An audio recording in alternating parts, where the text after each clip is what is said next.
बहुत पुराने जमाने की बात है, जब दुनिया अभी उतनी थकी नहीं थी जितनी आज है, जब दरख्तों की जड़ें जमीन के दिल तक उतरती थी और नदियां अपने किनारों से बातें करती थी।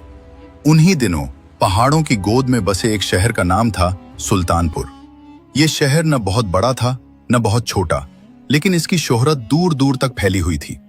इसलिए नहीं कि यहाँ सोने की खदानें थीं, बल्कि इसलिए कि यहाँ का राजा महाराज विक्रमसेन अपनी न्यायप्रियता के लिए पूरे इलाके में मशहूर था। लोग कहते थे कि विक्रमसेन के दरबार में झूठ की हिम्मत नहीं होती और अन्याय के पांव नहीं टिकते। उनकी आंखें जब किसी के चेहरे पर पड़ती थीं, तो वो चेहरा अपनी असली कहानी खुद बयान कर देता था। विक्रमसेन की उम्र उस वक्त 50 बरस के करीब थी। उनके बाल सफेद होने लगे थे, लेकिन उनकी आंखों में वही तेजी थी जो जवानी में हुआ करती थी। उनके कंधे चौड़े थे और चाल में एक ऐसा वजन था जो बताता था कि यह इंसान जिंदगी के तूफानों से गुजरा है और हर बार सीधा खड़ा रहा है। दरबार में जब वो अपनी गद्दी पर बैठते तो पूरा महल जैसे सांस रोक लेता। वजीर हों, सिपाही हों या आम प्रजा, सब जानते थे कि यहाँ हर बात तौल कर कही जाती है और हर फैसला सोच कर लिया जाता है। उनकी रानी का नाम था मृगनयनी।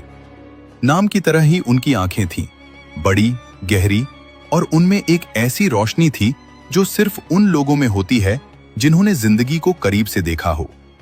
मृगनयनी केवल राजमहल की शोभा नहीं थी, वो राज्य की रीढ़ थीं। जब भी कोई मुश्किल फैसला आता, विक्रमसेन अपनी रानी से राय लेते, और मृगनयनी की राय हमेशा ऐसी होती थी जो न सिर्फ आज का नहीं बल्कि आने वाले कल का भी सोचती थी। लोग कहते थे कि इस राज्य की असली ताकत उस महल की उस खिड़की में रहती है जहां से रानी शाम को बाग देखती हैं, क्योंकि उस वक्त उनके जहन में राज्य के लिए सबसे गहरे ख्याल जन्म लेते हैं। उनके 2 बेटे थे।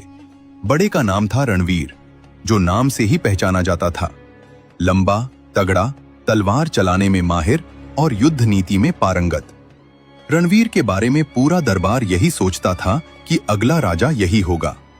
उसकी आवाज में एक रौब था, उसके चलने में एक ताकत थी और उसके फैसलों में एक सीधापन था जो कभी कभी इतना सीधा हो जाता था कि रास्ते के मोड़ दिखना बंद हो जाते थे।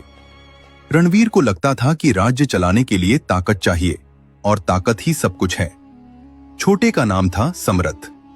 उम्र में रणवीर से 7 साल छोटा, कद में भी कम और आवाज में भी कम रौब। लेकिन समरथ की आंखें देखने वाली आंखें थीं। वो जब बाजार जाता तो उन लोगों को नोटिस करता जिन्हें कोई नहीं देखता। वो बुढ़िया जिसकी झोली हल्की थी, वो बच्चा जो भूखी नजरों से दुकान के सामने खड़ा था, वो किसान जो थका हुआ मेड़ पर बैठा था।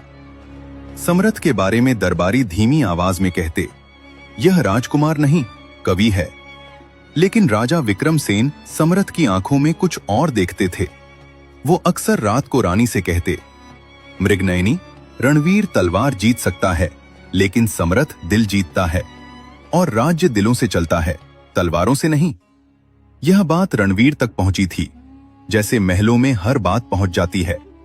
और उस दिन से रणवीर के दिल में एक कांटा था जो कभी कभी उसकी नींद चुरा लेता था। उन्हीं दिनों सुल्तानपुर के पड़ोसी राज्य मालगढ़ में हलचल मची हुई थी। मालगढ़ का राजा धनंजय एक लालची और क्रूर इंसान था।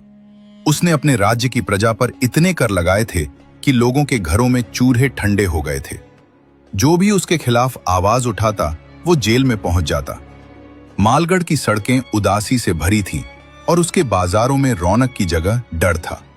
धनंजय को यह भी पता था कि उसकी प्रजा उससे नफरत करती है और यही डर उसे और जालिम बनाता था। धनंजय की नजर अब सुल्तानपुर पर थी। उसके जासूस महीनों से सुल्तानपुर की गलियों में घूम रहे थे, राज्य की कमजोरियां ढूंढ रहे थे। धनंजय को पता था कि विक्रमसेन से सीधे लड़ाई में जीतना मुश्किल है, इसलिए उसने एक और रास्ता चुना। उसने सुल्तानपुर के दरबार में अपने आदमी बिठाने शुरू किए, धीरे धीरे, बड़ी चालाकी से। दरबार के एक वजीर का नाम था चंद्रभान। चंद्रभान पुराना था, अनुभवी था और ऊपर से देखने में बहुत वफादार लगता था। लेकिन उसके घर में एक कमजोरी थी, उसका बेटा जुआ खेलता था और कर्ज में डूबा हुआ था। धनंजय के आदमियों ने यही कमजोरी पकड़ी उन्होंने चंद्रभान के बेटे का सारा कर्ज चुका दिया और बदले में चंद्रभान से एक वादा लिया। वो वादा था राजा विक्रमसेन और उनके छोटे बेटे समरथ के बीच फूट डालना। चंद्रभान जानता था कि यह गलत है। रातों को उसकी आंखें नहीं लगती थीं, लेकिन बेटे की जिंदगी और इज्जत के सामने उसका जमीर हारता चला गया। और एक दिन उसने वो काम शुरू किया जो महलों को अंदर से खोखला कर देता है। झूठी बातें, तोड़ी मरोड़ी खबरें और कानों में धीरे से फुसफुसाए गए जहर। उसने रणवीर के कानों में कहा, राजकुमार, मैंने सुना है कि महाराज रात को समरथ को अकेले बुलाते हैं और उसे राजगद्दी की बातें सिखाते हैं। आपको कभी नहीं बुलाया जाता। रणवीर का चेहरा सुनकर पत्थर जैसा हो गया। वो कुछ नहीं बोला, लेकिन उसकी मुट्ठियां भ्रिंच गईं। उसने राजा के एक करीबी सेनापति से कहा, सेनापति जी, समरथ राजकुमार मालगढ़ के एक व्यापारी से मिलते हैं। मैंने खुद देखा है। सेनापति को शक हुआ, लेकिन उसने जांच नहीं की, क्योंकि चंद्रभान पुराना और भरोसेमंद था। धीरे धीरे महल की हवा बदलने लगी। वो जगह जहां कभी खुलकर बातें होती थीं, वहां अब लोग सोच सोचकर बोलने लगे। रानी मृगनयनी को महसूस हुआ कि कुछ बदल रहा है, लेकिन वो समझ नहीं पा रही थी कि यह बदलाव कहां से आ रहा है। और उधर समरथ, जिसे इस सब की कोई खबर नहीं थी, अपनी आदत के मुताबिक शहर की गलियों में निकल जाता था, लोगों से मिलता था, उनकी तकलीफें सुनता था। उसे क्या पता था कि उसकी यही सादगी किसी की नजर में उसका जुर्म बन रही है। महल के अंदर जो आग धीरे धीरे सुलग रही थी, उसकी लपटें एक दिन अचानक ऊंची हो गईं। और उस दिन की शुरुआत हुई एक ऐसी घटना से जो किसी ने सोची नहीं थी। सुबह का वक्त था। सूरज अभी पूरी तरह निकला नहीं था। आसमान में नारंगी और बैंगनी रंग घुले हुए थे और महल के बाग में चिड़िया अभी अभी जागी थीं। समरथ रोज की तरह सुबह बाग में टहलने निकला था। यह उसकी आदत थी।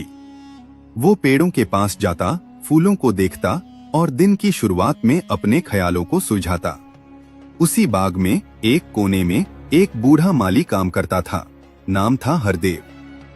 हरदेव 50 साल से इस बाग में था। उसने विक्रमसेन को बच्चे से राजा बनते देखा था और अब समरथ को भी वो उसी नजर से देखता था जैसे अपने पोते को। उस सुबह हरदेव की आंखें लाल थीं, जैसे रात भर नहीं सोया हो। समरथ ने रुककर पूछा, हरदेव काका, क्या हुआ? तबीयत ठीक नहीं? हरदेव ने इधर उधर देखा, फिर धीमी आवाज में बोला, राजकुमार, मुझे आपसे एक जरूरी बात करनी है, लेकिन डर लग रहा है। समरथ ने उसके पास बैठकर कहा, काका, तुम इस महल के सबसे पुराने इंसान हो, तुम्हें किसका डर? हरदेव ने एक लंबी सांस ली और बोला, कल रात मैं बाग में देर तक था। एक पेड़ में कीड़ा लगा था, उसे देख रहा था। तभी मैंने वजीर चंद्रभान को एक अजनबी से बात करते सुना। उस अजनबी के कपड़ों पर मालगढ़ की बुनाई थी। मैंने पहचानी, क्योंकि मेरी बहन वहां ब्याही है। चंद्रभान उससे कह रहा था कि काम आगे बढ़ रहा है और अगले दरबार में वो ऐसी बात कहेगा जिससे राजकुमार समरथ पर देशद्रोह का शक हो जाए। समरथ के पैरों तले जमीन खिसकती सी लगी, लेकिन उसने चेहरे पर कुछ नहीं आने दिया। उसने हरदेव का हाथ थामा और कहा, काका, तुमने सही किया जो मुझे बताया। अब तुम ये बात किसी को मत कहना, किसी को भी नहीं। अपना काम करते रहो। हरदेव ने सिर हिलाया और चला गया। समरथ वहीं बैठा रहा कुछ देर। उसका दिल तेज धड़क रहा था। देशद्रोह, ये शब्द सुनते ही हर इंसान की रूह कांप जाती है। और अगर यह इल्जाम राजकुमार पर लगे तो राज्य की प्रजा में क्या संदेश जाएगा? उसने सोचा, क्या मुझे अभी पिताजी के पास जाना चाहिए? लेकिन फिर उसने रुककर सोचा, नहीं, अगर मैं सिर्फ एक बूढ़े माली की बात लेकर दरबार में जाऊं और चंद्रभान इसे मेरी घबराहट बताए तो मेरी बात और कमजोर पड़ जाएगी। मुझे सबूत चाहिए और सबूत मुझे खुद ढूंढना होगा। उस दिन से समरथ ने एक काम शुरू किया। वो चंद्रभान पर नजर रखने लगा, लेकिन इस तरह कि किसी को पता न चले। वो दरबार में बैठता, बातें करता, हंसता, लेकिन उसकी एक आंख हमेशा चंद्रभान पर रहती। 3 दिन बाद देर रात समरथ ने देखा कि चंद्रभान महल के पिछले दरवाजे से निकल रहा है। समरथ ने अपने एक पुराने और भरोसेमंद सेवक, नाम था मोहन, को उसके पीछे भेजा।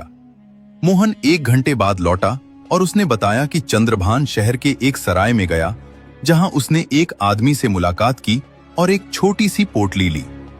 पोटली में क्या था? समरथ ने पूछा। राजकुमार, मैं पूरी तरह नहीं देख सका, लेकिन वो आदमी जाते वक्त बोला कि अगले दरबार में काम हो जाएगा और मालगढ़ का रास्ता खुल जाएगा। समरथ को अब यकीन हो गया था, लेकिन यकीन से काम नहीं चलता, सबूत चाहिए था। उसी रात समरथ मां के कमरे में गया।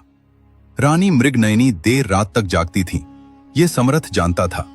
उसने सारी बात बताई, हरदेव से लेकर मोहन तक। मृगनयनी ने पूरी बात सुनी। उनका चेहरा शांत रहा, लेकिन उनकी आंखों में एक तूफान था। समरथ, उन्होंने कहा, तुमने सही किया जो पहले मेरे पास आए। अगर तुम दरबार में जाते तो चंद्रभान इसे तुम्हारी चाल बता देता। तो क्या करें मां? हम उसे खुद उजागर करेंगे, लेकिन इसके लिए हमें धैर्य चाहिए और एक जाल। मृगनयनी ने रात को ही अपने एक खास सेवक को बुलाया, एक औरत जिसका नाम था सुमित्रा। सुमित्रा बरसों से रानी की सेवा में थी और उसकी वफादारी पर कोई शक नहीं था। मृगनयनी ने उसे एक काम सौंपा, जाओ चंद्रभान के घर में काम करने वाली उस औरत से मिलो